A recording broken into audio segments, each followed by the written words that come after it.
tá com a câmera. Eu não estou entendendo. O microfone, aquele lá, aqui tá. tem uma câmerazinha. E o microfone da gente, de vocês, está aqui. Tá. Não no computador, mas aqui. Então, Tá. quando vocês forem falar, pode falar para Tá. frente. Tá. Nossa, esse microfone é bom, hein, rapaz? Ele escuta bem. Pois é, eu fiquei meio passado. É um cochicho. Olha só. Então, gente, boa tarde. A gente está aqui na exposição Beleza, de ETC. Como parte dessa exposição aqui do Sesc Santo Amaro, a gente está fazendo um monte de atividades, né? Porque a gente já considera que a arte é mais do que só ver os objetos ali na parede, né? Que a gente fez. Então, a gente acha que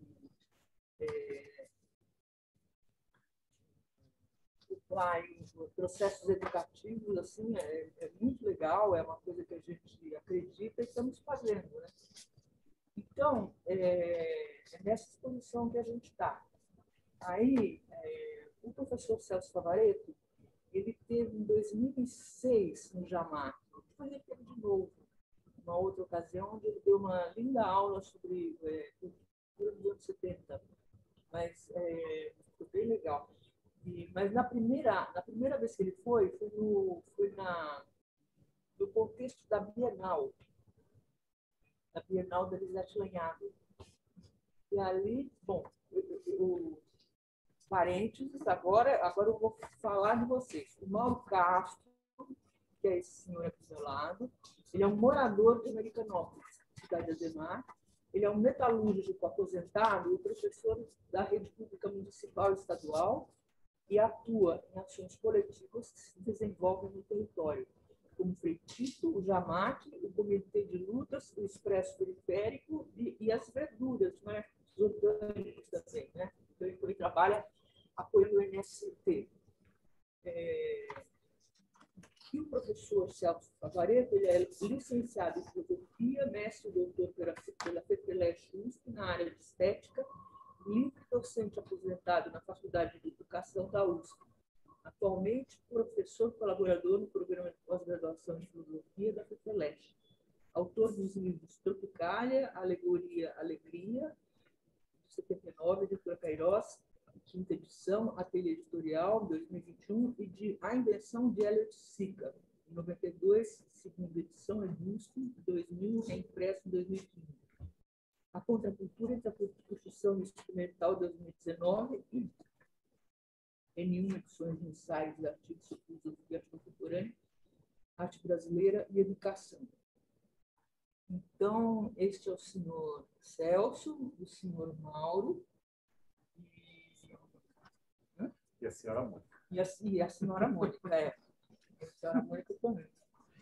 Então, mas não tem meu, tá? Está na página anterior. Hã? Está na página anterior. O meu também?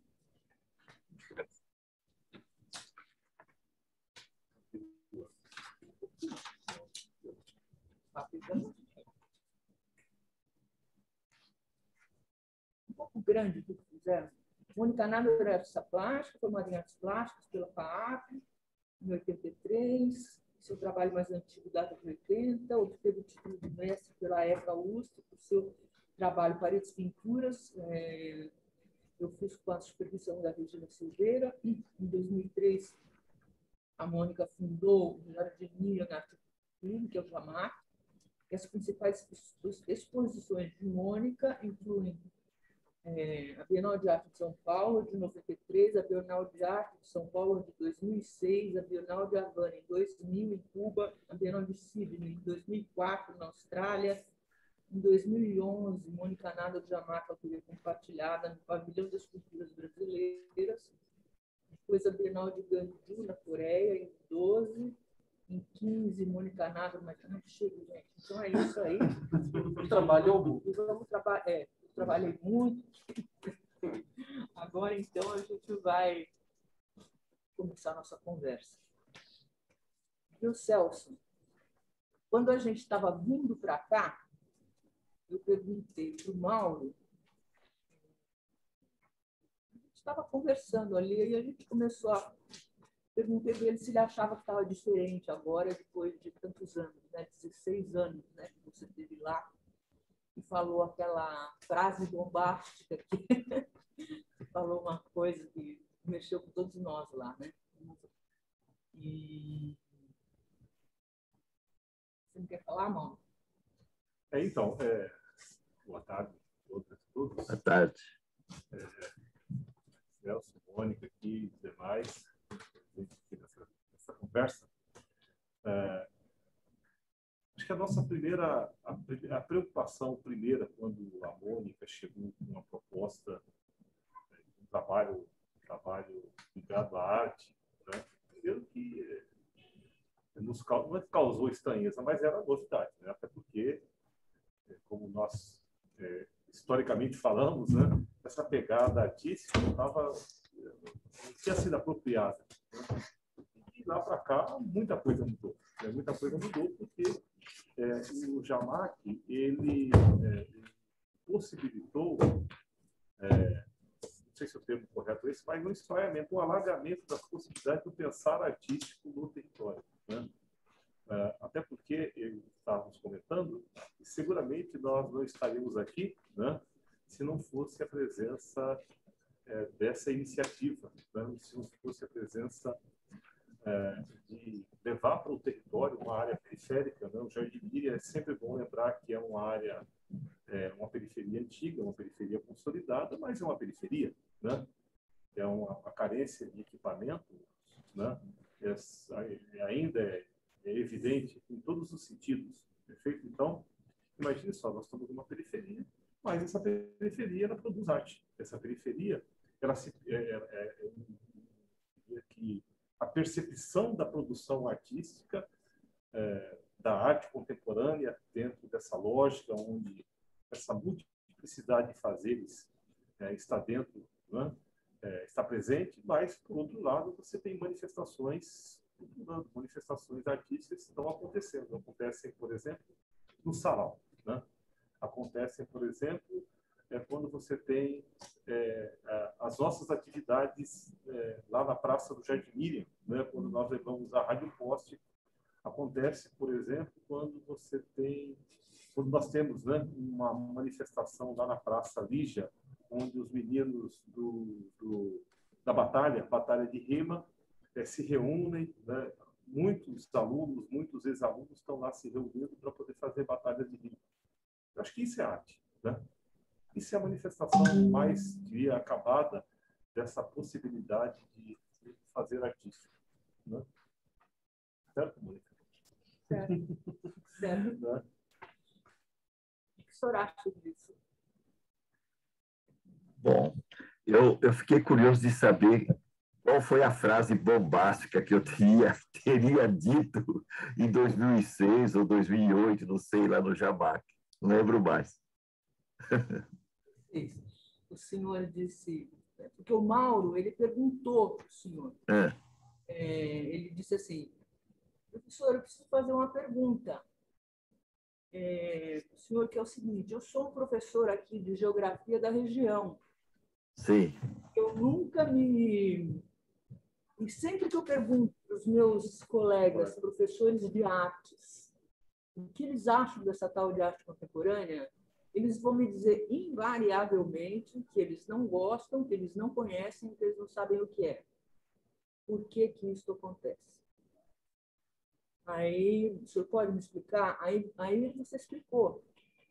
Então, você disse que a arte sempre foi uma coisa que acompanhou a humanidade desde a pré-história. A arte estava presente nas reuniões das pessoas, quer elas estivessem em suas casas, quer estivessem nos hospitais, nas igrejas, nas escolas, nas associações, nas casas dos amigos, na rua, no espaço público. A arte sempre foi isso. Inclusive como modo de fazer dinheiro. Né? Inclusive as pessoas usavam. Agora, faz uns 200 anos, 150 anos atrás, a arte ela continuou se desenvolvendo, mas a grande população foi apartada desse desenvolvimento. Então, faltam 200 anos de informação para vocês gostarem, entenderem que é arte. Entendi. Então, nisso que o Mauro estava dizendo, né? Essa questão da periferia, que na verdade a periferia é o centro hoje, né? A periferia não é só o que está distante, mas a periferia é o centro de tudo hoje, né? É o seguinte, depois que a arte perdeu a sua formalização como sendo o seu lugar próprio, quer dizer, depois, isso a partir do final do século XIX e todo o século XX até hoje, né? Quer dizer, diríamos que a missão espiritual da arte que reinou durante 4 séculos, pelo menos do século XV ao século XIX, foi consumada com o advento das vanguardas, mas principalmente com o advento em meados dos anos 20, do século XX, mais propriamente na década de 60, né, com a emergência de uma grande floração de uma arte que acolhia o precário, o transitório, como arte, como dizia a Mônica e o Mauro também, né? Que acolhia exatamente o que se passava na chamada vida comum, na vida de todo dia, como dizem vocês, na verdade. Em outras palavras, uma arte que acaba se desenvolvendo e explorando todas as potências dessa diluição da relação entre a arte, o que se chama arte, e a vida de todo dia, e a vida comum. Ou seja, uma arte que se situa no ambiente. A arte é sempre ambiental. No início, a Mônica estava falando disso, né? A arte não está nessas exposições aqui, não é? Mas está no ambiente. Essa ambientação é muito mais que um lugar.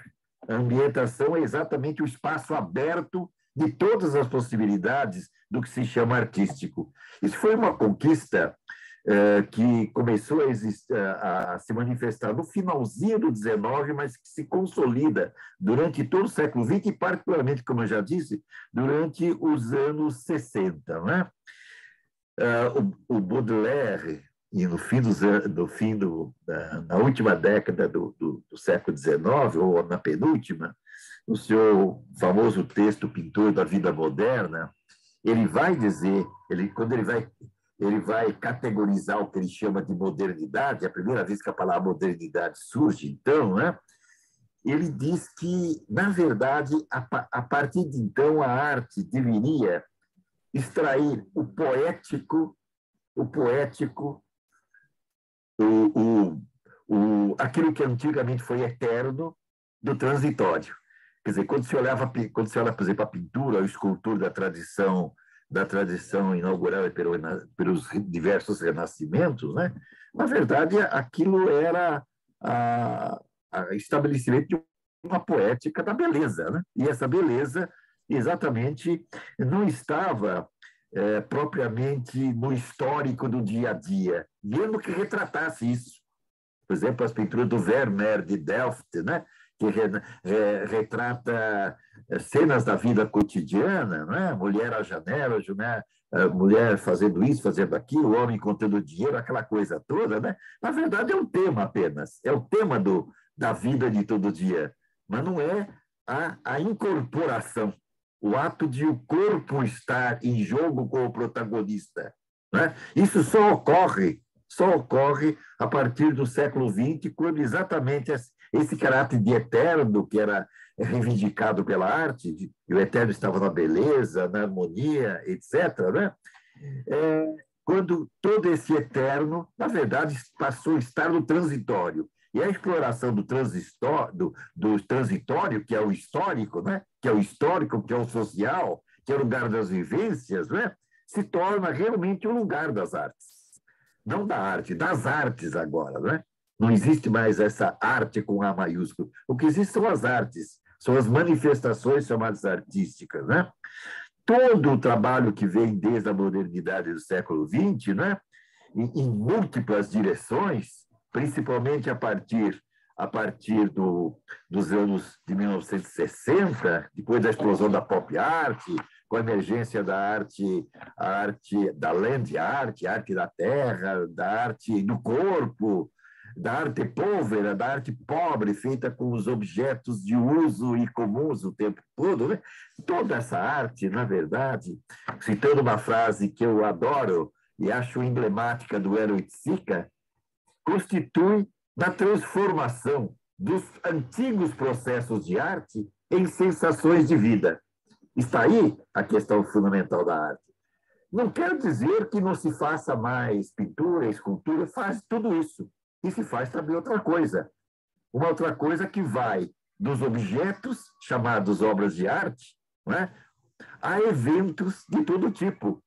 E esses eventos são principalmente aqueles que acolhem, na sua transitoriedade, os movimentos e os rituais da vida cotidiana, de que o Brasil é tão rico, de norte a sul, de leste a oeste, mas principalmente no norte, no nordeste, né? No centro-oeste e até essa região de São Paulo, Rio de Janeiro, quer dizer, onde, na verdade, os eventos ditos populares, entre aspas, né? Sejam eles mais comerciais ou mais próximos às experiências do chamado emblematicamente povo, as experiências de todo dia, são experiências em que, como dizia a Mônica, a arte, não é que a arte está presente, a arte se faz presente o tempo todo. O que ela faz é exatamente a transfiguração daquele eterno que é prometido pela arte, aquela experiência sublime que é prometida à arte, nas sensações de vida. E esse é o grande lance. É o grande lance de que as sensações de vida que estão nessas atividades cotidianas, elas têm uma relação com as obras de arte da tradição, de uma maneira voluntária ou principalmente involuntária. Não é? E essas sensações são artísticas no sentido que elas contribuem para redimensionar os rituais e os processos da vida cotidiana. Está nisso a tal de função da arte. Está também na denúncia, está também na exortação à ação, está também na configuração de certas belezas, inclusive as belezas nossas contemporâneas, diferente daquelas das paisagens, dos retratos e etc. Está também nisso, mas, acima de tudo, a arte está nessa necessidade e nessa possibilidade de reconfiguração da vida e de seus rituais e dos seus processos. Os processos de arte tornam-se processos de vida. Isso é a grande conquista moderna, principalmente contemporânea. Vamos aqui, só para conversa, pensar como contemporânea aquilo que ocorre exatamente a partir dos anos 60, né? Com essa transfiguração da arte, muitas possibilidades, né? Que estão naquilo que se chama artes visuais, naquilo que se chama teatro, naquilo que se chama literatura, etc. Pensem, por exemplo, já que o Mauro se referiu à periferia naquele sentido estrito da palavra, né? Mais sociológico e menos vivencial, porque hoje a periferia está aqui, está no centro o tempo todo, né? É o centro, é a periferia. Veja esses grandes acontecimentos poéticos, né? Que tem um nome que eu esqueci agora, e as pessoas se reúnem para falar suas poesias publicamente. Isso é uma coisa muito interessante, né? Tem um nome isso aí, vocês lembram? Sarau. Isso, exatamente. Então, isso aí ocorre em todo lugar, assim como ocorre em todo lugar performances. Por exemplo, vamos lembrar as nossas manifestações políticas, aquelas que a gente faz muitas vezes na Avenida Paulista, na Consolação, vai na República, vai perto do Congresso em Brasília, em todo lugar. Essas manifestações públicas são interessantíssimas, porque elas articulam, ao mesmo tempo, a denúncia e, digamos, a crítica política, a festa. E é interessante andar no meio daquilo que se chama hoje manifestação, e no meu tempo de moço a gente chamava de passeata, né? Chamava de passeata, quando no meio, hoje, quer dizer, nas últimas décadas, se vocês caminharem por dentro dessas manifestações nas grandes avenidas, vocês têm blocos de pessoas, concentrações de pessoas em pontos diferentes, dentro e nas laterais das manifestações, produzindo mensagens e manifestações corporais. E essas manifestações corporais é que são políticas e é que são artísticas ao mesmo tempo, entendeu? Essas performances, né, juntamente com aquilo que nas exposições, por exemplo, no lugar que vocês estão aí, que são instalações, dessas instalações, elas reconfiguram a possibilidade de alguém participar disso que se chama arte, participar como integrante, como protagonista, e não como um vedor, como um observador, e muito menos como contemlador. Essas ambientações, que são instalações e são performáticas, elas dão a ideia dessa ressignificação da vida cotidiana. Não se percebe muito isso, é involuntário que esse contato com essas manifestações performáticas, com essas instalações, e também com obras, as obras de museus, etc., elas involuntariamente elas ressignificam o ambiente cultural e as experiências sociais. Não é?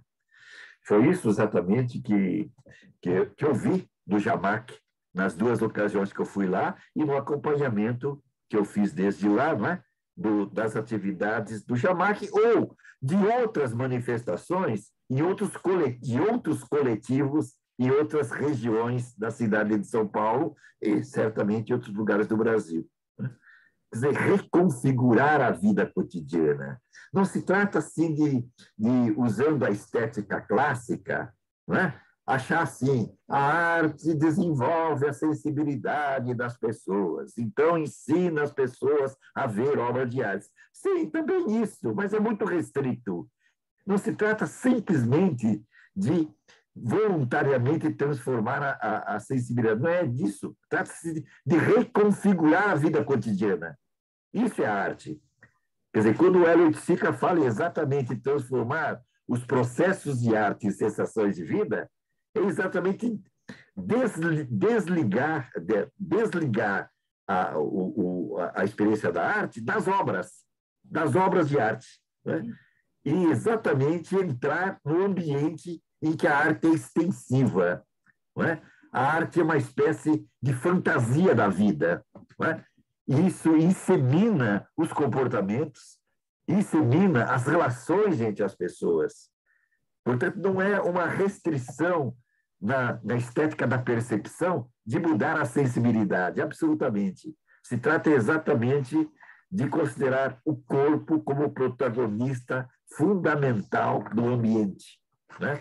A modalidade de apresentação da arte atualmente explora esse fato de que no ambiente o operador das transformações é o corpo, né? O corpo que produz as linguagens de transformação, né? Portanto, o corpo é o núcleo, né, de toda essa conjugação de arte e vida. Ou, se vocês quiserem, daquilo que está entre a arte da tradição, e a vida presente. Esse entre é fundamental. Esse entre é indeterminado, é o lugar da reconfiguração, é o lugar do redirecionamento dos valores. Pensa-se pouco nisso, porque poucas vezes se pensa que a arte nada mais é, e na verdade ela sempre foi, uma modalidade de pensamento. Diverso, evidentemente, da filosofia, da sociologia, das ciências em geral, mas ela é uma modalidade de pensamento. O corpo pensa. Essas atividades no ambiente são modos de pensar a existência. É nisso que a arte contribui, dizendo, não se pensa apenas por conceitos, né? Pelo discurso lógico-conceitual. Absolutamente, se pensa com o corpo e se pensa com as expressões ou as modalidades ditas artísticas. Isto é, o que interessa é o pensamento que a arte efetiva, isto é, o pensamento da arte, grife esse da arte, e não o pensamento sobre a arte, ou o pensamento que vem de dentro das obras de arte. Toda obra de arte tem um pensamento, evidentemente. Quando a gente entra numa obra de arte, a gente apreende o que há nela de pensamento também, não só de uma percepção. A gente vê pensamento. Ora, no momento em que essa arte não está mais nas obras, mas está na vida, através de todas essas manifestações, que são fantasias, que são festas, e que são operações que se desenvolvem, operações que muitas vezes são absorvidas pelo sistema da mercadoria e outras vezes se opõem exatamente ao sistema da mercadoria. Nesse jogo entre absorção pela mercadoria e resistência à lógica da mercadoria, há uma ressignificação das potências do artístico, isto é, dos comportamentos que se mudam no momento em que as categorias estéticas tradicionais, as categorias da obra de arte, se migram para a vida, migram para o corpo, migram para as expressões cotidianas. Isso que a gente via exatamente, sempre viu nesse trabalho enorme do Jamac, de tantos anos, na verdade, mas que está em muitos outros lugares. Está também em muitos outros lugares. Não tanto, talvez, operacionalizado, ou cuja operacionalização a gente não conhece tão bem como conhece da Jamac. Eu, por exemplo, conheci o Jamac, como a Mônica falou, na Bienal de 66, levado lá pela Lisete Lanhado, minha ex-orientanda, na verdade. E desde então eu entendi como as vivências, as intensidades, os afetos que são liberados na atividade artística coletiva são realmente um lugar de transfiguração da arte em vida, da arte em vida. Eu acho que esse horizonte, essa ênfase nessa proposição vivencial é o horizonte onde nós estamos trabalhando o tempo todo quando nós pensamos em qual é a função da arte hoje, entendeu? De todas as transformações evidenciadas na atividade artística em mais de 100 anos, pelo menos em quase 200 anos, né? Como falou a Mônica. Né? Essa transfiguração entre arte e vida, da arte e vida da arte, né? É aquilo que se expressa basicamente, como eu já disse, no corpo. Né? O corpo que está sempre atuando em situação, in situ, em situação concreta. Essa situação é histórica, é social, certo? Não é meramente individual. Ela combate exatamente a individualização das ações artísticas e da antiga individualização da atividade artística, centrada no artista como criador. Ou não, o artista se tornou um propositor de afetos e de processos. É nisso que está a transfiguração que a arte pode produzir. E aí que está a possibilidade da gente se dirigir à tradição mais antiga das artes e perceber que o que importa é o que está entre esta arte, né, que foi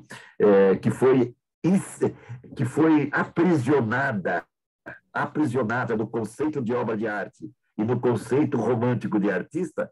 Esta arte, na verdade, está hoje entre este lugar eleito da arte e esse lugar de eleição da vida, que é o dia, que é o todo dia, que é o cotidiano.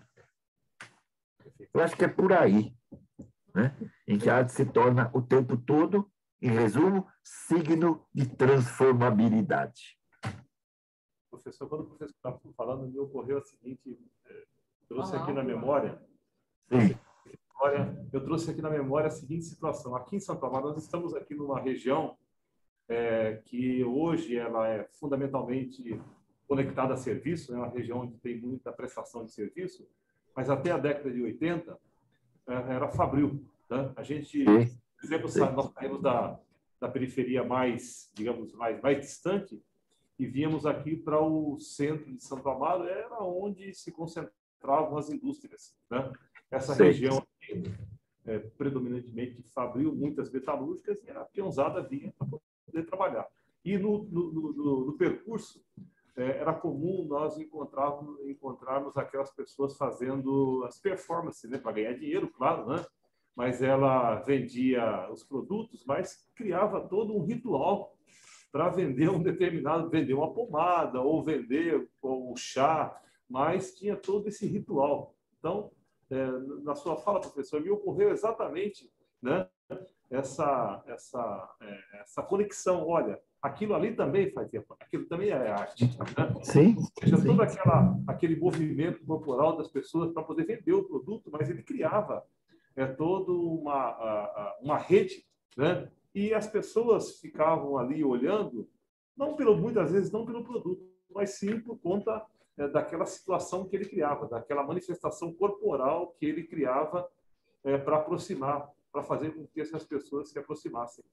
Olha só, certo. interessante. Você né? vê que essas expressões coletivas, ela seria o equivalente àquele esforço que houve, por exemplo, no teatro da década de 60, em eliminar o palco e fazer essa transição entre o palco e a antiga plateia, que não é mais plateia, que são participantes. A ideia de participação, que foi enfocada na década de 60, na arte, ela vem disso, dessa experiência que é popular, que é aberta, é experiência de abertura para a vida. É nesse sentido, por exemplo, que o Erwin Tsika, um dia, ele se apropriou de uma frase da Yoko Ono, que era a seguinte, dizendo assim: olha, a tarefa da arte, particularmente a tarefa do artista, não é criar, naquele sentido que o artista cria alguma coisa que é da ordem da beleza, do sublime, etc., né? Que é a arte dos museus. Nós chamamos a arte dos museus, o teatro de palco, né? Ou as grandes obras da literatura. Nada de crítica contra isso. Isso é uma das maneiras de o homem se expressar historicamente, evidentemente. Mas ele está falando da modernidade, da nossa modernidade ou da nossa contemporaneidade. Ele dizia: criar não é propriamente a tarefa do artista. A tarefa do artista é de mudar o valor das coisas. Então, essas atividades abertas, coletivas, elas mudam o valor das coisas. Quer dizer, elas permitem que, não o valor da arte, mas o valor dos envolvimentos da pessoa. Aquilo que parece ser apenas um costume do dia a dia, numa atividade pública como aquela que você citou, nessas atividades que são ambientais, elas se transfiguram em outra coisa. Ela muda o valor das coisas envolvidas. Isto é, o valor dos afetos e o valor dos objetos envolvidos, que necessariamente não têm mais o seu valor determinado por esse valor prioritário da sociedade capitalista, que é o valor mercadológico, que é a mercadoria. A transfiguração dos objetos de mercadoria e objetos de uso é fundamental, porque os objetos de uso perderam o seu valor próprio. Eles valem enquanto mercadoria. Retirar o valor deles do valor mercadoria e transformá-los em valor das relações humanas, este é o trabalho desta arte aberta, esta arte do coletivo. Uma outra conexão também que a mim possibilitou fazer foi as ações de um artista que a nós é bem próximo, do Aurélio, né? Que ele usa a expressão corporal com muita propriedade quando vai para as ruas, quando vai puxar os maracatus, né? Que está sendo retomado com bastante intensidade, pelo menos aqui na nossa região, né? E essa conexão também com as manifestações religiosas. Olha só que coisa interessante, né? Até então, nós víamos pouco, mas a presença das manifestações religiosas, principalmente ligado ao candomblé, ligado à Umbanda, né? Onde a presença corporal está muito forte, né? Também possibilita esse olhar, né? E a preocupação que o professor está colocando, a partir dessa inversão que o professor está colocando. Sem dúvida, tanto isso que você lembrou, que é no candomblé, por exemplo, mas você pode também pensar mesmo as grandes procissões que ainda existem no interior da Igreja Católica. quer dizer, do Corpus Christi lá no interior de Goiás e outros lugares, são manifestações também que aparentemente são religiosas no sentido tradicional, mas elas, na verdade, já têm o caráter de um teatro público, de uma teatralização pública que mudaram muito a sua configuração.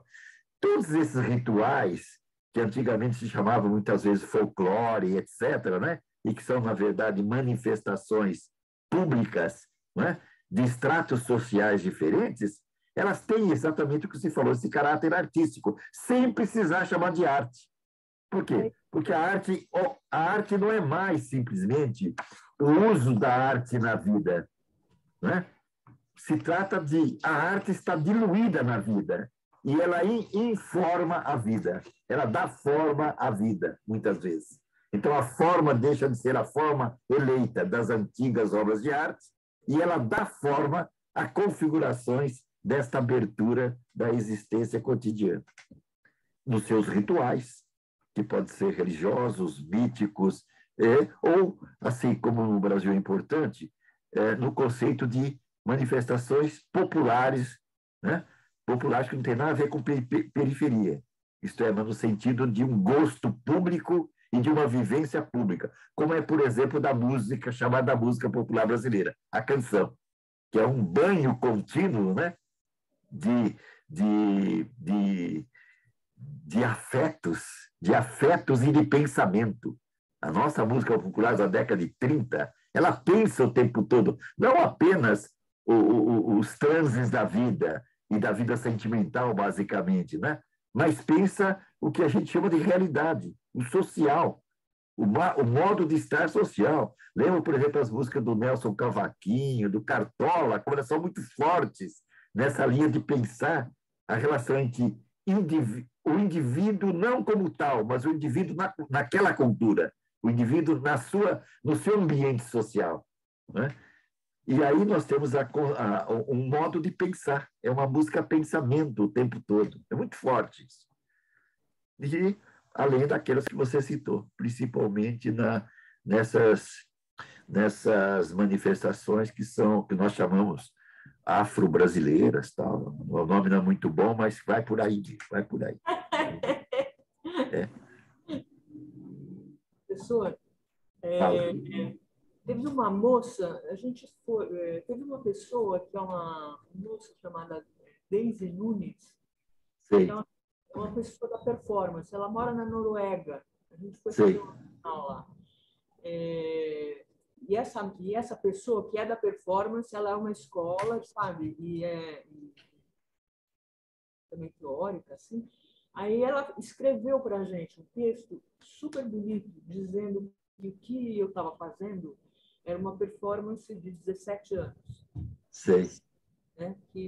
E aí, quer dizer, a gente entende, acha legal, não sei o quê, mas eu achei tão legal quando o Mauro, ele acha que a arte não é nada disso mais, né? Que nem o senhor está falando, que ele enxerga a arte nos meninos vendendo pomada, os meninos, né? Quer dizer, fazendo rima já é bem mais próximo da gente. Mas os meninos fazendo pomar, ou sei lá, fazendo aquelas malabares, malabares no farol, farol, ou seja, criando toda uma... Porque tem um treinamento, tem toda uma estética, né? Incrível, tem uma né? estética para poder fazer essa... Tem um aprendizado, isso aí. Acho que isso também se conecta. E mais, né? Eu diria que, além dessa questão da estética, que ela é difusa também, né? Tem esse lado que ele é Sim, difuso. difusa, exatamente esse é o termo, difusa. Exatamente. Difuso, ele não acontece, ele não é programado, né?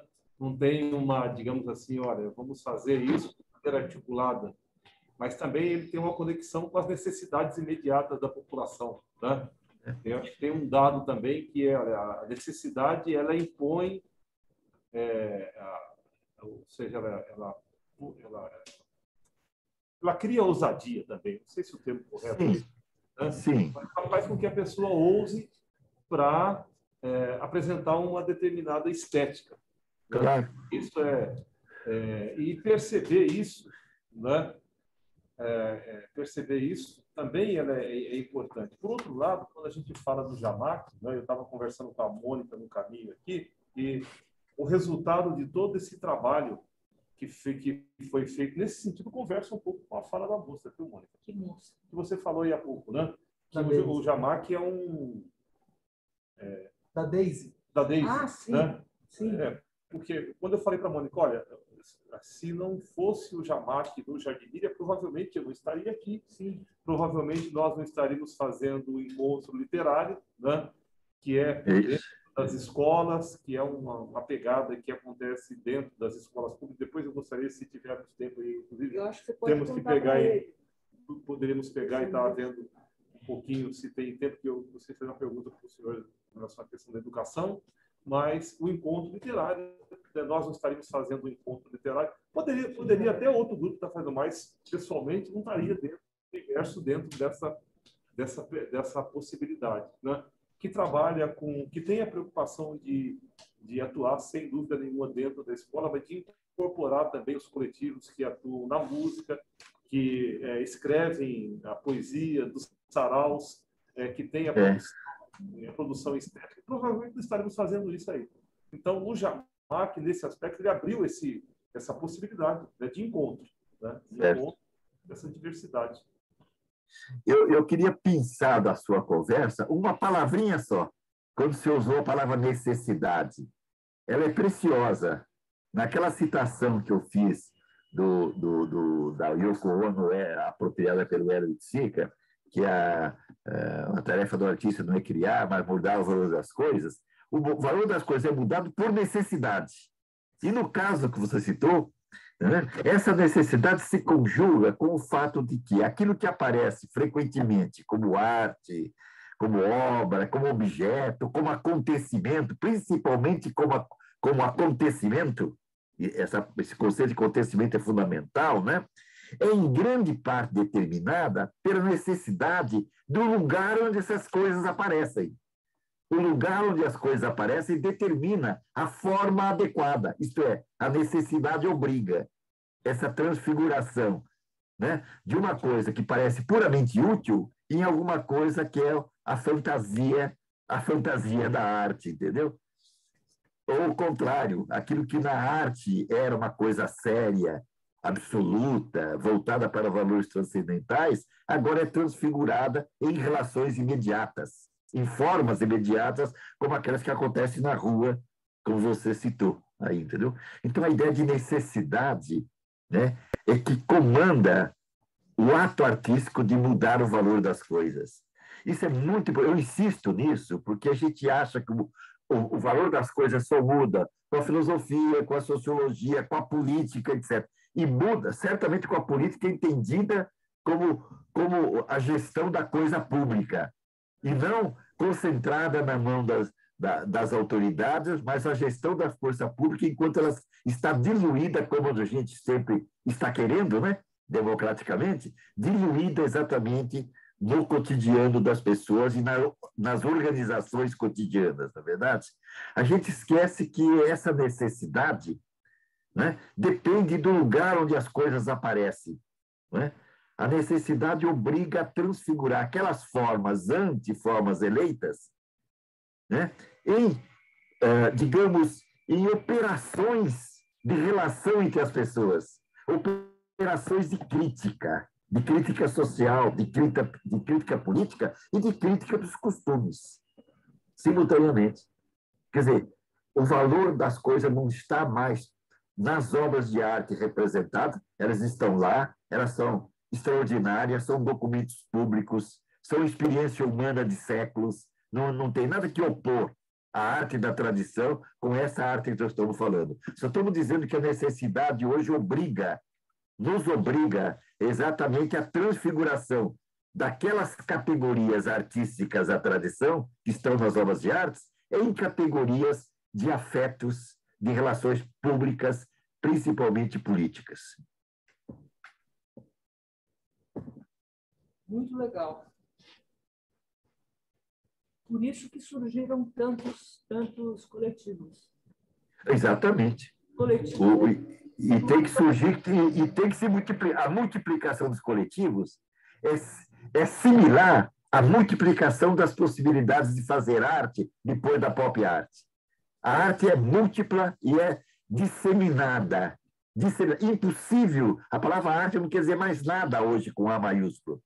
Né? Não quer dizer absolutamente nada. O Mauro insistiu em como várias coisas, muitas coisas são arte. A arte está disseminada, ela é múltipla e heterogênea. Essa defesa do múltiplo e do heterogêneo é uma defesa política. É uma defesa política e uma defesa das possibilidades imensas da abertura da vida para todas as suas possibilidades. Então, os coletivos são o equivalente a essa heterogeneidade e multiplicidade que as artes começaram a configurar nos anos 60. E é a partir daí, exatamente, através das experiências contraculturais, que começam a se multiplicar os coletivos, que até então não existiam. O que existiu é aquilo que o Mauro chamou a atenção, os rituais religiosos, principalmente da religiosidade afro-brasileira, principalmente, não é verdade? Já que a indígena nós nunca incorporamos muito em nosso cotidiano, né? Certo? Então, a oposição entre os rituais religiosos ditos populares, em contraposição aos rituais religiosos que eram verdadeiras obras de arte. Eu já sou muito mais idoso que vocês, eu tenho 81 anos, e quando eu era criança e adolescente, eu participava daquelas missas da Igreja Católica. E elas eram incríveis, no sentido de que elas eram obras de arte. Não eram manifestações do corpo, como é o candomblé, como é a macumba, e etc, etc, etc. Eram rituais, na verdade, um ritual que é o equivalente a uma obra de arte, é um teatro francês do século XVII. Era isso que era a missa, né? Se, na verdade, a missa católica de hoje não dá muito certo, é porque não conseguiram fazer a passagem imediata. A igreja não conseguiu fazer uma passagem adequada, apesar de de fazer muitos esforços para isso, né? O que está faltando na Igreja Católica, eu acho, entendeu? É exatamente a transfigurar aqueles valores equivalentes às categorias estéticas tradicionais, da pintura, da escultura, etc., transfigurar em gestos mais cotidianos e do dia a dia. Está faltando essa passagem. Sem desistir do aspecto religioso, mas desistir do aspecto sublime, do aspecto de sublimidade de uma representação litúrgica, para em busca de outras liturgias que acolhem o heteróclito, isto é, o heterogêneo, o múltiplo, o simultâneo. O professor me fez lembrar das igrejas pentecostais, que se apropriaram desse processo. É interessante, porque algumas delas são muito ritualizadas demais, mas outras conseguem acolher um pouco essa mutabilidade. Eu acho que elas também ainda estão muito formalizadas, sabe? Uma formalização muito grande, né? Isso as leva, inclusive, a aderir a políticas muito formais também, né? E muito consolidadas, que são as políticas reacionárias, tá certo? Mas algumas têm um fluxo. Uma coisa muito interessante, por exemplo, é pensar não tanto no nosso pentecostalismo, mas naquele tipo de religiosidade de onde nasceu o jazz norte-americano. Aquilo é muito interessante. Aquilo é muito vivo, muito forte. Aquilo também se perdeu. Aqueles rituais do spiritual do sul dos Estados Unidos, né? De onde surgiu depois o jazz, etc.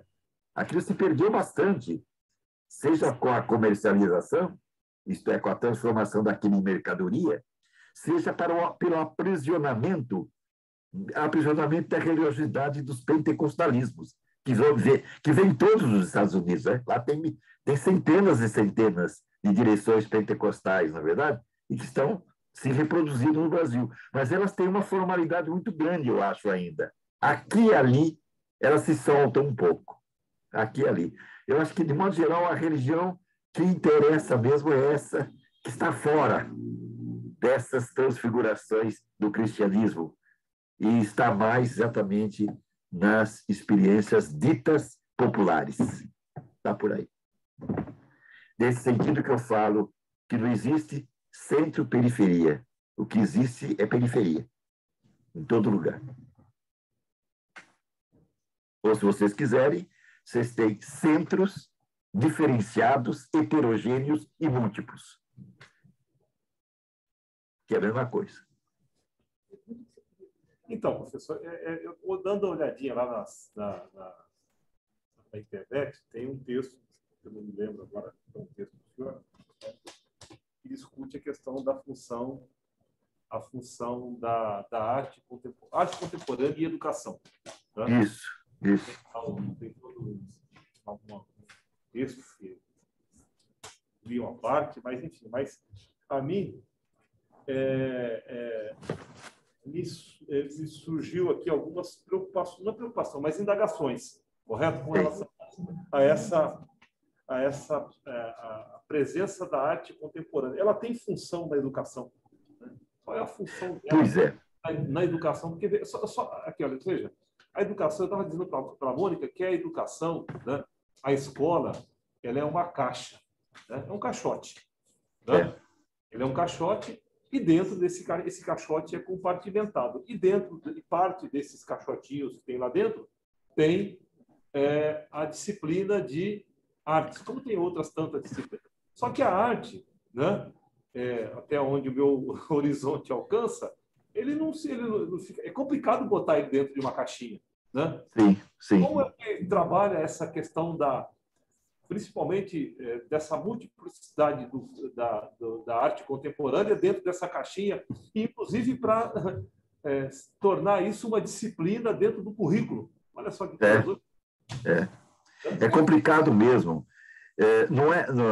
Seguindo o seu raciocínio, não é por menos que, geralmente, nas escolas, essa disciplina de arte ela é geralmente executada através do que se chama teatro, através Por quê? Porque aí você tem a possibilidade, primeiro, de entronizar o corpo na situação, e de acolher as improvisações todas. Porque muitas teorias foram desenvolvidas, inclusive no Brasil, chamado arte-educação, com hífen, né? Arte e educação, que, na verdade, era iniciar as pessoas no desejo e no gosto das obras de arte, da tradição. Quer dizer, tomar posse de informações e de preceitos estéticos e de procedimentos técnicos, né, que facilitassem as crianças, os adolescentes, de irem a museus e apreciarem as obras de arte, ou ver álbuns e apreciar obras de arte. Né? Quer dizer, na verdade, isso aí está dentro da caixa que você fala, está dentro de uma educação que só pensa na formalização, embora a formalização seja necessária, evidentemente, em termos de linguagem e em termos de algumas formações operacionais básicas, em matemática, em ciências, em línguas, em história, geografia, etc. É fundamental, não podemos subir. Mas a arte entraria na educação exatamente para produzir aquilo que eu falei aí. Não reproduzir a observação das obras de arte, mas transformar os processos de arte, né, em afetos, em relações, em política, enfim. É isso que é difícil nas escolas. Veja que o embrião disso estaria naquilo que as escolas infantis, ou Fundamental 1, ou antes do Fundamental 1, fazem, que é levar as crianças a trabalhar com sucatas. O trabalho com sucata é trabalhar exatamente com os restos da sociedade de consumo, com os restos de uma sociedade de mercado pela mercadoria, em que o útil é a mercadoria e não o valor das coisas mesmas. Tá certo? Então, usar a sucata como uma coisa que já não tem o valor de mercadoria, né? E transformar naquilo na produção de um valor, que é um valor de relação entre as pessoas, né? Não de construir obras de arte, mas construir um processo vivencial das crianças. É o processo que interessa, e não o resultado. Uma das coisas mais chatas é quando as escolas no fim do ano, fazem a exposição daquilo que as crianças fizeram.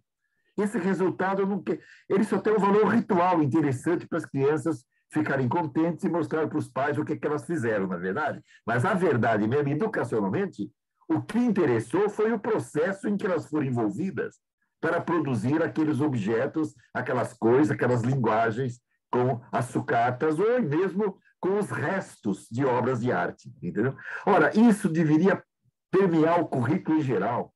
Por exemplo, uma coisa que não foi difícil de entrar na escola brasileira foi a música, né? No meu tempo, a música era canto orfeônico. A gente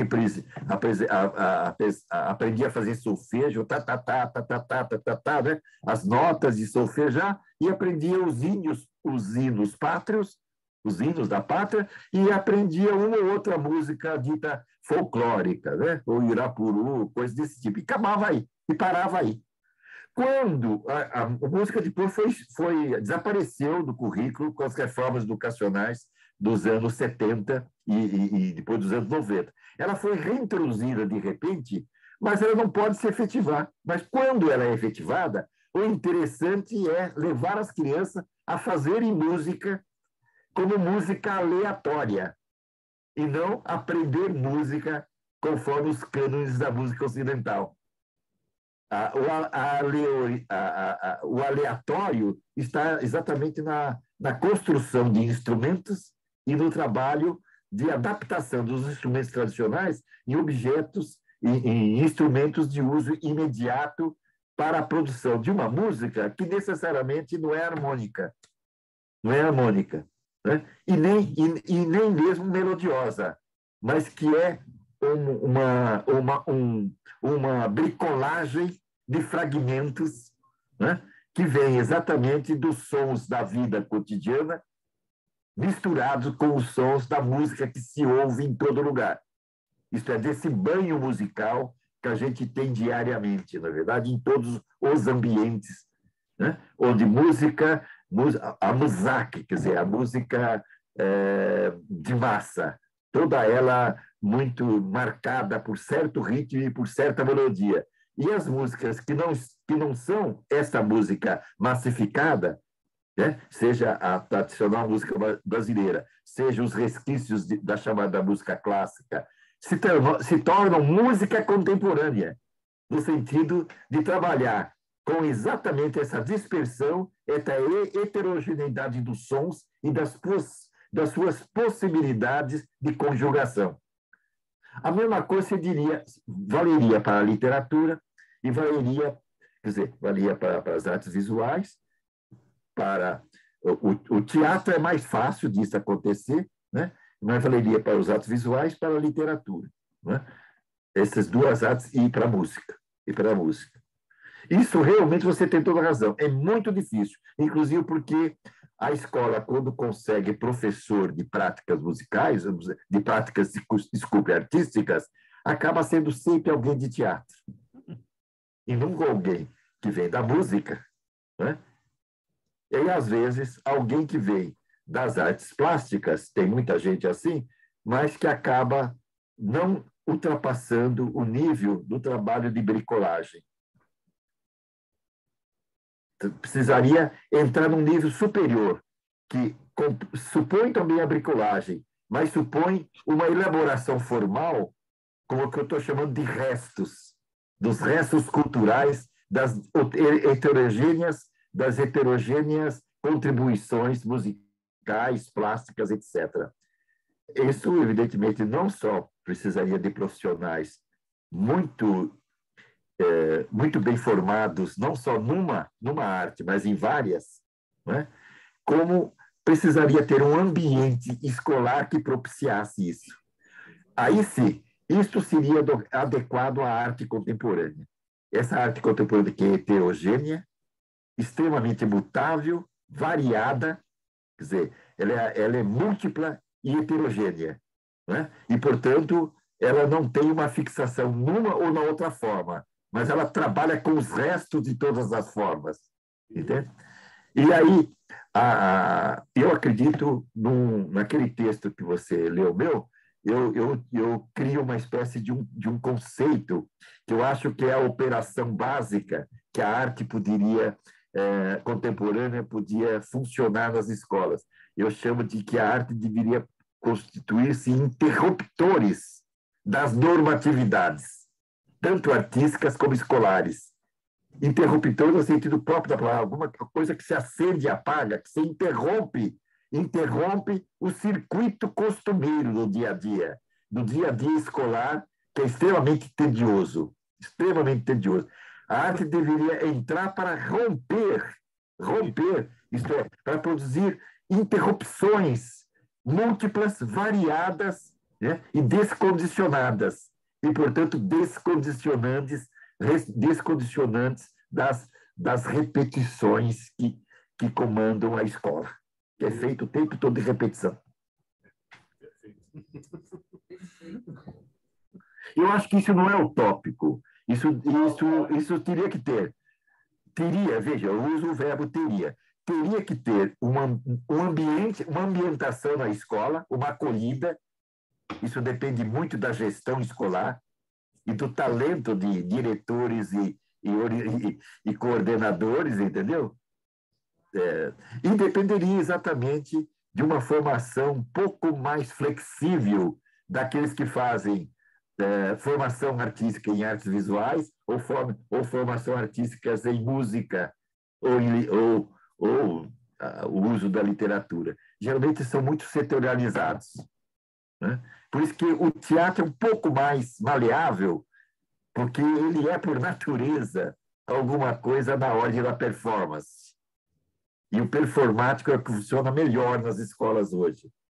Eu anotei aqui né, coloquei aqui 3 palavras dentro daquele contexto da leitura, né? Não sei que era apropriada, mas eu anotei autonomia, liberdade e felicidade, né? Ou seja, o prazer de criar, o prazer de ousar, fazer as experimentações, independente do resultado da. Exatamente. Independente do resultado. Valorizar, como na arte, em toda a arte moderna e contemporânea, principalmente contemporânea, valorizar o processo e não o resultado como obra. As obras existem, elas são feitas, e elas devem ser mostradas, devem ser experimentadas, entendeu? Mas o fundamental é o processo, principalmente quando se fala em educação. Sim. E isso se aprendeu muito com a arte, viu? A arte moderna começou a trabalhar valorizar os processos, mas a arte contemporânea, a partir da pop, é o processo que importa. E usou o resultado como objetos, são objetos estranhos, são objetos incompreensíveis, são objetos que se colocam como pergunta para nós. Eles nos perguntam, o que é isto? Não é você que pergunta, o que é isso? Não. Eles nos perguntam, eles olham para nós e dizem assim, olha, decifra-me. Tudo isso é arte. Você vai em uma Bienal, qualquer outro lugar assim, e as coisas mais estranhas estão lá. São estranhas, são indeterminadas e são interessantes. São muito interessantes. O fato de elas serem interessantes nos interpela para que nós atribuamos a elas um valor. E esse valor, basicamente, é entender o processo que as gera e não o resultado que está aparecendo na nossa frente. Lindo, professor. Lindo. Alguém tem alguma... Alguém quer perguntar alguma coisa? Você não quer? Professor? Oi? Tá me Eu ouvindo? lá atrás. Tudo bem? Sim, estou vendo. Eu queria que o senhor falasse um pouquinho. Essa escola que nós gostaríamos de ver mais aberta, que a arte fosse algo cotidiano, de acesso, mutante, né? De acordo com o seu território. O senhor enxerga algum local com algumas experiências próximas dessa escola, onde a educação ela faz parte não só do currículo, mas também faz parte da vida dessas pessoas, do aluno, do professor, da comunidade? Então, olha, é uma pergunta incrível essa, porque é uma pergunta política, entendeu? Em primeiro lugar, isso depende de condições políticas, você entendeu? Quer dizer, no Brasil já se tentou muita coisa, desde as teorias e das experiências do Anísio Teixeira, da década de 30 até a década de 50, era a tentativa de fazer uma escola que, ao mesmo tempo, se situa concretamente no seu ambiente, né? Não é na sociedade, no seu ambiente, exatamente, são as chamadas escolas parque, né? As escolas parque, até experiências que foram mais particularizadas na década de 60. A experiência mais forte que houve no Brasil na época foi a experiência dos ginásios estaduais vocacionais, que estava aí no Serviço de Ensino Vocacional criado pela Maria Nilde Marcelani, aí na Rua Pensilvânia, onde é o Colégio Oswaldo Aranha, aí, né? E depois ela estava no Oswaldo Aranha e estava em várias cidades do interior. Estava em Americana, estava em Rio Claro, estava em Barretos, estava em Batatais, depois começou em São Caetano do Sul, e esse processo ele existiu de 63 até 69. 69, esse experimento aqui no estado de São Paulo, que estava abrigado dentro do sistema estadual de ensino, mas como experimental, e como experimental ele era o dia inteiro, entendeu? Nesse sistema, a arte ocupava um valor fundamental. Esse valor exatamente de trabalhar com as diversas áreas. As áreas de linguagem, as áreas de ciências humanas e as áreas científicas, entendeu? A arte cruzava todos esses setores, através de oficinas e através também de conhecimentos, né? E os professores eram artistas, como, por exemplo, Evandro Carlos Jardim, um dos maiores gravuristas brasileiros vivos, né? O Evandro é uma legenda. Ele trabalhou exatamente no vocacional. O que é o vocacional? Era exatamente as crianças. Primeiro no curso anterior chamado ginasial, né? Que é o atual Fundamental 2, né? E depois no colegial, que é o atual ensino médio, né? Que eles tivessem essas vivências das artes conjugadas com as experiências de linguagens, com as experiências de entrada nas ciências humanas e nas ciências duras, etc., né? E o dia inteiro de convívio, né? E de articulação com o lugar onde as escolas se estabeleciam, isto é, com o lugar dos bairros e das cidades onde elas se estabeleciam. Então, o processo fundamental de escola era o conhecimento que era gerado a partir dos estudos de meio e através de formulação de problemas de ordem científica, de ordem cultural, de ordem artística e etc. Entendeu? Formulando esses problemas, esses núcleos de problemas, todos os conteúdos deveriam girar em torno disso e articular durante um ano letivo inteiro esses problemas. Essa escola era experimental. Ela vigorou um certo tempo e a experiência terminou em 69 por obra dupla da Secretaria de Educação e do regime militar e da ditadura, que eu estava lá no colegial nessa época, que fechou tudo, prendeu professores, prendeu alunos, etc. Eu não fui preso. Prendeu professores, funcionários, alunos não, professores, funcionários, etc. E transformou simplesmente a experiência do vocacional numa legenda, porque as escolas, os colégios vocacionais foram transformados em escolas comuns da rede pública. Bom, então, na rede pública isso é impossível, pelo menos configurada como está. Então, se você tem uma experiência ou outra, existem no Brasil inteiro, aqui e ali, existem experiências. Eu não saberia dizer para você agora, apontar com o dedo. Mas existe em São Paulo, no interior de São Paulo, existe em alguns lugares do Brasil, entendeu? Onde certas experiências são feitas no sistema público de ensino. Essa experiência só existe quando você tem exatamente, não só um aval político, como você tem uma configuração do funcionamento da escola através daquilo que são as suas estruturas diretivas, da direção, das coordenações e dos professores. É muito difícil obter realmente alguma coisa que forma um sistema nesse sentido. Existe, eu não sabia dizer. Como trabalhar com o nosso currículo, né, que é um currículo ainda que teria, pela lei, nossa lei de diretrizes e bases, ele teria várias saídas e várias flexibilizações. Mas para ter essas flexibilizações, precisaria ter mais tempo de escola e precisaria ter professores flexíveis também. Não tem. Então, essa é a dificuldade, entendeu? Não só de a arte efetivar isso que eu chamo, esse trabalho de interrupção das continuidades, produzindo descontinuidades que fazem pensar, né? E que transformam as relações das pessoas, né?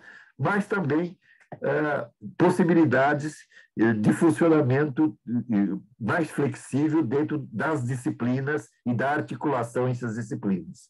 É muito complicado porque, embora não tenhamos um currículo fechado e conteúdos fechados às diversas disciplinas, nós sabemos que, culturalmente, pensando no espectro de um país extremamente variado como o nosso, né, seria preciso a garantia de alguma espinha dorsal em termos de conhecimentos e principalmente em termos de operações.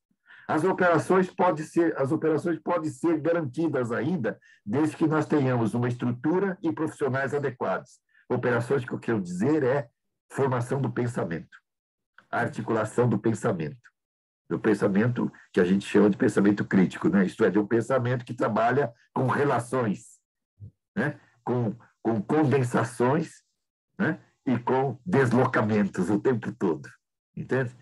Nós teríamos condições de fazer isso nas operações, mas não temos condições de pensar um currículo, né? Um currículo nacional impossível, mas currículos pelo menos regionais. Isso está faltando. E seria necessário, dada a disparidade do país.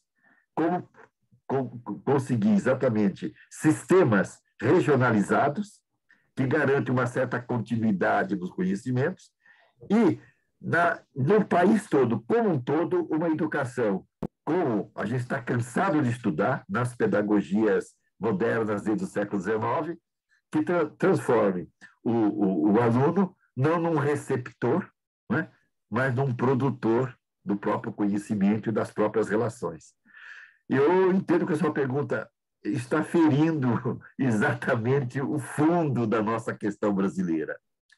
A situação complicadíssima e terrível que nós estamos vivendo no país, principalmente nesses últimos 4 anos, né, mas que vem de longe, né, é exatamente a impossibilidade de termos constituído uma educação que desse conta da disparidade do país e das necessidades do país. Entende? Começou-se a fazer isso de maneira muito séria no começo dos anos 60. E, como vocês sabem, né, o processo foi inteiramente inviabilizado com o golpe de 64, onde se voltou atrás e em 71, 72 se fez uma lei de diretrizes e bases nova, totalmente engessada, que só foi mudada 2 décadas depois e produziu aberturas muito grandes, evidentemente, né? Mas até agora não se conseguiu um sistema que desse conta das aberturas.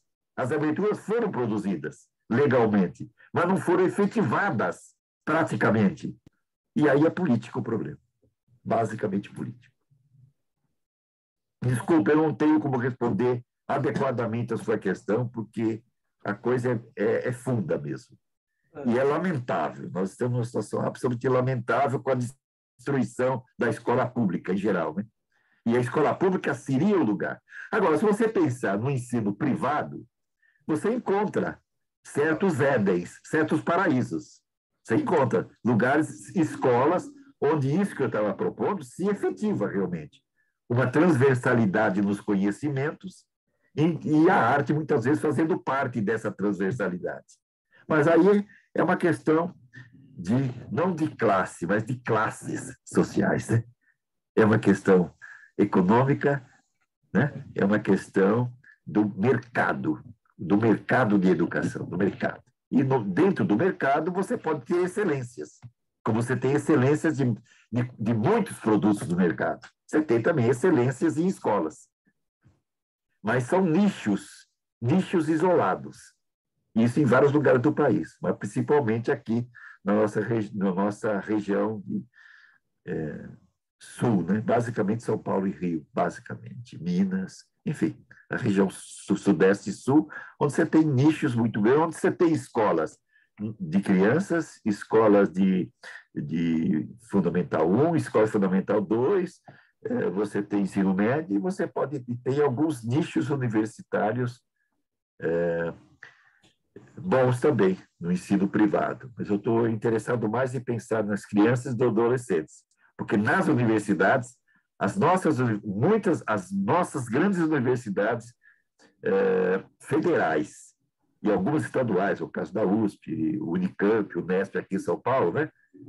E alguma do Rio, como o UERJ e tal, elas são nichos, mas no bom sentido da palavra, não nichos no sentido de nichos gerados pela mercadoria, mas nichos que estão sob o assédio da destruição o tempo todo pelo governo e pensando aí que o governo digamos, e aquilo que que são os detentores do poder econômico do país querem que seja alguma coisa que não seja mais público, aberto a todos.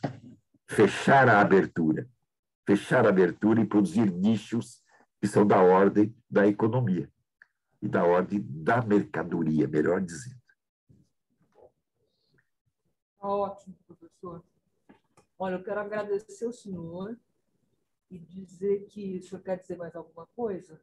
Porque já são mais do que 5 horas, né? E eu também fico preocupada, porque cansa, né? Eu quero agradecer o convite e peço desculpas por não ter ido aí. Eu estava, na ocasião que veio o convite, eu fiquei um pouco preocupado, porque a minha volta estava tendo muito Covid, etc., a minha volta, e eu, cardíaco, e ao mesmo tempo com 81 anos, achei melhor falar à distância, entendeu? Mas eu quero dizer que eu estou sempre à disposição de vocês. A Mônica sabe que eu não só fui 2 vezes lá no Jamac, mas eu sempre me prestei a ir quantas vezes fosse necessário, é possível, e não só, outros lugares que eu ia muito antes da pandemia, escolas, etc., que parou nesse tempo todo, eu não sei se nós poderemos retomar adequadamente. Temos tempo ainda pela frente.